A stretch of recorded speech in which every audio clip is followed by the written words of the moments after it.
And now, CNN's Anderson Cooper on assignment for 60 Minutes. You probably never heard a good news story about malnutrition, but you're about to. Every year, malnutrition kills 5 million children. That's one child every 6 seconds. But now, the Nobel Prize-winning relief group Doctors Without Borders says it finally has something that can save millions of these children. It's cheap, easy to make, and even easier to use. So what is this miraculous cure? It's a ready-to-eat, vitamin-enriched concoction called Plumpy Nut, an unusual name for a food that may just be the most important advance ever to cure and prevent malnutrition. It's a revolution in nutritional affairs. I mean, this is... It's a revolution. It's a revolution. Dr. Milton Tectonidis is the chief nutritionist for Doctors Without Borders. Now we have something. It is like an essential medicine. In 3 weeks, we can cure a kid that is looking like they're half dead. We can cure them just like an antibiotic. It's just boom. It's a spectacular response. It's the equivalent of penicillin, you're saying? For these kids, for sure. No kids need it more than these children in Niger, a desperately poor country in West Africa where child malnutrition is so widespread, most mothers have watched at least one of their children die. Why are so many kids dying? Because they can't get the milk, vitamins, and minerals their young bodies need. Mothers in these villages can't produce enough milk themselves and can't afford to buy it. Even if they could, they're unable to store it. There's no electricity, so no refrigeration. Powdered milk is useless because most villagers don't have clean water.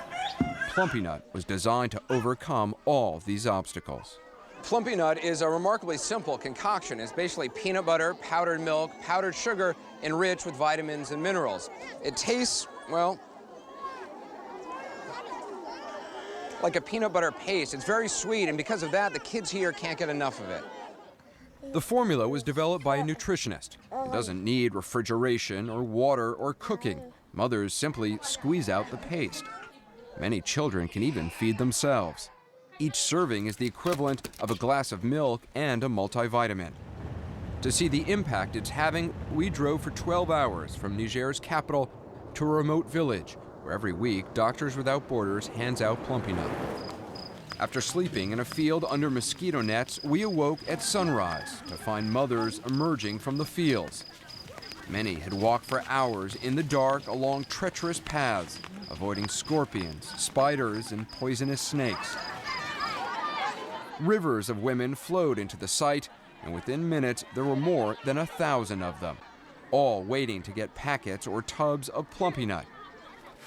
In a land where plastic bags are a luxury, they carried the Plumpy Nut home in their scarves, their hands, or simply stacked on top of their heads. When you see some of these kids, they don't look sick. They don't look malnourished. They don't have bloated bellies or little stick arms. The ones that we're used to seeing on TV, that's the worst of the worst. It's the tip of the iceberg. There's a whole spectrum of malnutrition. And when we go and check these kids, well, they're way off. In height or in weight, they're way off. Niger has become Plumpy Nut's proving ground. A daily dose costs about $1. Small factories mix it here and in 3 other African countries. Dr. Tectonidis says other companies could make similar products wherever children need them. We just have to focus on these areas. We don't have to feed the whole world. We have to go for the jugular. Where are they dying? Where are they wasted? That's where we have to intervene. If you feed them well until they're 2 or 3 years old, it's won. They're healthy, they can get a healthy life. If you miss that window, it's finished. It's finished, it's too late. It's as simple as that. Yeah. In Niger, most children need help now, during what's called the hunger season, just before the new harvest. Old food supplies have run out, and about all that's left is millet, a basic grain women pound for porridge. But millet doesn't have enough nutrients to keep kids alive. In America, we use it as bird seed. Normally, this children's hospital would have more patients than beds. But now, thanks to Plumpy Nut, it has empty beds. Dr. Susan Shepard, a pediatrician from Butte, Montana, runs Doctors Without Borders in Niger. Kids who would have had to have been hospitalized don't have to be hospitalized. Don't have to be hospitalized anymore. We can treat them at home now. The reason we can do that is because we can give children Plumpy Nut here in the ambulatory center, and they take a week's ration home. Moms treat their children at home and come back every week for a weight check. That's what Sahia Ibrahim has been doing. She's already lost 4 children to malnutrition. Now her 6-month-old twins, Hassana and Husseina, are malnourished, and she's worried they might die too. So she's been coming here for Plumpy Nut.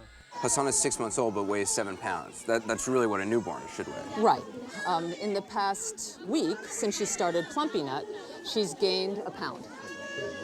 So she's gained, what, 15%. That's amazing. While she waited, Sahia asked me to hold one of her twins. Okay.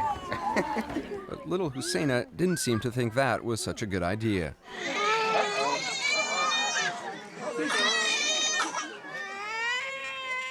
Children are weighed and measured at the distribution sites. They're also examined to make sure they don't have any serious infections. Malnutrition destroys a child's immune system, so they're more susceptible to diseases and less capable of recovering from them. So often these kids aren't even hungry. It's the opposite. They are anorexic because of the deficiencies they have. They lose their appetite. That's what happened to Mansour Miku and Marufi Mizzou. Less than a year old, they'd stopped eating and become listless and weak.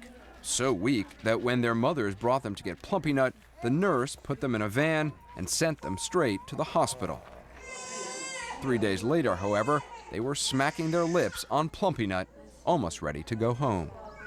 Have you seen kids who were on the brink of death brought back by Plumpy Nut? Oh yeah, for sure. Again and again and again and again.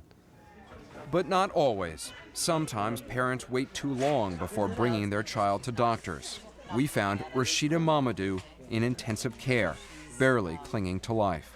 Her eyes are open and she's responding with little cries to touch, but she's not awake. Which is just another sign that her heart is not able to pump enough blood. And what's that on her skin? Malnourished children often have skin lesions. So her skin is literally peeling away? That's one of the consequences of malnutrition. How serious is she? I mean, how serious is her condition? Very. Just 2 hours later, Rashida's little heart stopped beating. She was just 19 months old. She died of severe acute malnutrition. And you see that every day? Every day. How do you deal with seeing so many kids dying? Of course it breaks your heart. It can break your spirit. It can ruin your confidence in your ability to be a good doctor. Yeah, I carry memories of many, many children with me, and I'll carry them with me for my entire life. But you certainly cannot indulge yourself in that kind of sadness. We need to do something about this. If Plumpy Nut is the answer, how come kids are still dying? The answer is getting to kids earlier. Once children are as sick as she is, Plumpy Nut is not going to save her. Rashida was buried in a nearby cemetery, where the gravedigger told us he's burying fewer children than he used to. 2 years ago, this region had the highest malnutrition rate in Niger. But now, after widespread use of Plumpy Nut, it has the lowest. Dr. Shepard told us they'll be able to treat more than 120,000 kids this year, up from just 10,000 3 years ago. What about peanut allergies? We just don't see it. You don't see kids with peanut allergies? We don't see children with symptoms of allergy. In developing countries, food allergy is not nearly the problem that it is in industrialized countries. It's hard to imagine a less industrialized country than Niger. On a list of 177 developing countries, the United Nations ranked Niger dead last, least developed. More than 70% of the people don't know how to read.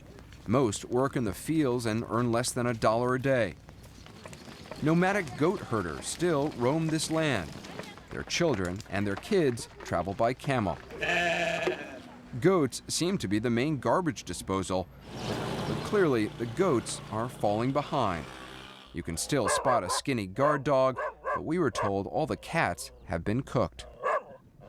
Here in the countryside, where 85% of the people live, girls start marrying at age 11. By 15, most have wed, and by 16, most have already become mothers. The average woman here gives birth 8 times in her lifetime, but largely because of malnutrition, 1 in 5 of those children will die before they reach the age of 5. Those who survive, half of them will have stunted growth and will never reach full adult height.